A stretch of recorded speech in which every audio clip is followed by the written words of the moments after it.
1787 में French scientist जे Charles ने एक लॉ डिस्कवर किया और इस लॉ में उसने क्वांटिटेटिव रिलेशनशिप दिया between temperature and volume of a gas. इसने क्या रिलेशनशिप दिया? इसने ये देखा कि एक्सपेरिमेंट जब हम करते हैं तो अगर किसी गैस का टेम्परेचर बढ़ाया जाए तो उसका वॉल्यूम भी बढ़ जाता है, अगर किसी का टेम्परेचर कम किया जाए तो वॉल्यूम भी कम हो जाता है। दूसरे लफ्ज़ों में कहें तो अगर मैं प्रेशर को कांस्टेंट रखूं, प्रेशर कांस्टेंट, तो वॉल्यूम को बढ़ाने से टेम्परेचर बढ़ता है, वॉल्यूम को कम करने से टेम्परेचर कम होता है। Volume is directly proportional to T at constant pressure and number of moles. आपने प्रोपोर्शनैलिटी को ख़त्म किया, K आ गया, V/T is equals to K। तो ratio of volume and temperature is constant at constant pressure. अगर आपके पास गैस पहले एक वॉल्यूम पर है और टेम्परेचर पर है, फिर आप वॉल्यूम और टेम्परेचर चेंज करते हैं, वो V2 और T2 बन जाएगा। तो आपके पास सिचुएशन आ जाती है V1/T1 is equals to V2/T2। It means the ratio of volume to temperature remains constant for same amount of gas at same pressure।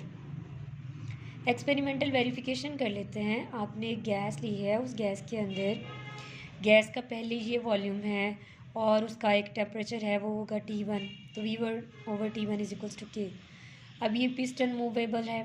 अब प्रेशर को कांस्टेंट करने के लिए पिस्टन को थोड़ा सा ऊपर मूव करेंगे, जब ऊपर को मूव करेंगे तो वॉल्यूम V2 हो जाएगा और टेम्परेचर इसका चेंज हो जाएगा, that would be definitely T2।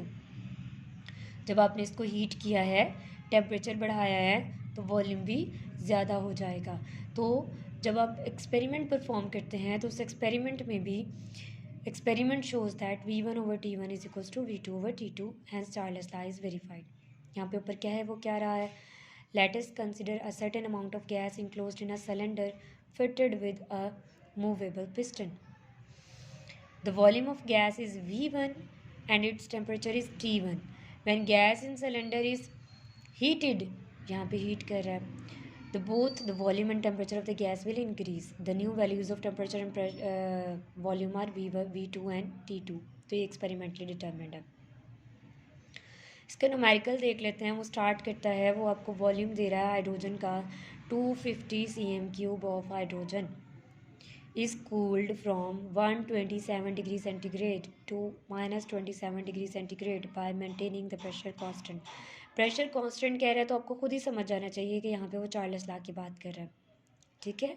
अगर वो टेम्परेचर कांस्टेंट करेगा तो वो होगा आपके पास बॉयल्स लॉ, अगर प्रेशर कांस्टेंट कहेगा तो वो होगा आपके पास चार्ल्स लॉ।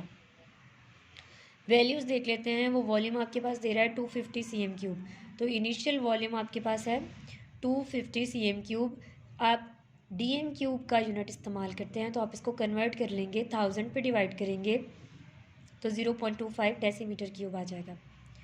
फिर वो उसका टेम्परेचर पहला बता रहा है 127 डिग्री सेंटीग्रेड, तो आपके पास इनिशियल टेम्परेचर है 127, उसमें आप 273 ऐड करेंगे तो 400 केल्विन, क्योंकि टेम्परेचर को हमेशा आप केल्विन में लेते हैं। क्यों लेते हैं, इंशाल्लाह हम कल इसको डिस्कस करेंगे। नया वो टेम्परेचर ले रहा है -27, तो T2 is -27 degree centigrade, 273 add किया 246 केल्विन। अब वो पूछ क्या रहा है, कैलकुलेट द न्यू वॉल्यूम, तो आपने V2 फाइनल वॉल्यूम बताना है। चार्ल्स लॉ को आप अप्लाई कर दीजिए। जब आप चार्ल्स लॉ अप्लाई करते हैं then V1/T1 is equals to V2/T2 when pressure and number of moles are constant. आपने ये चीज़ भी मेंशन करनी है। यहाँ पर V2 को साइड पे रहने दें, T2 इस साइड पर चला गया, इन सब की आपने वैल्यूज़ लगाई।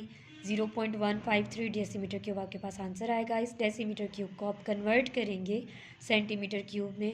कैसे करेंगे, आप 1000 से मल्टीप्लाई करेंगे। क्यों करेंगे, क्योंकि वो क्वेश्चन में आपको cm³ में दे रहा था, तो आपने cm³ में आंसर देना है। DM³ में क्यों किया था, क्योंकि ये यूनिट इस्तेमाल किया जाता, तो आपने cm³ को DM³ में कन्वर्ट किया, DM³ में आंसर आया, उसको दोबारा से cm³ में कन्वर्ट किया। अब यहाँ पर अगर आप देखें बेटा, तो टेम्परेचर वो 400 केल्विन से 246 केल्विन कर रहा है, मतलब टेम्परेचर कम हो रहा है। ऐसे है, टेम्परेचर कम हो रहा है तो वॉल्यूम को भी कम होना चाहिए, तो वॉल्यूम वो 250 cm³ दे रहा था, अब है 153 cm³, तो वॉल्यूम भी कम हुआ है। So by decreasing the temperature the volume of the gas has decreased at constant pressure. कल इंशाल्लाह हम graphical verification of Charles law करेंगे और इसके अलावा इसकी क्वांटिटेटिव डेफिनेशन भी हमने कल इसकी कवर करनी है।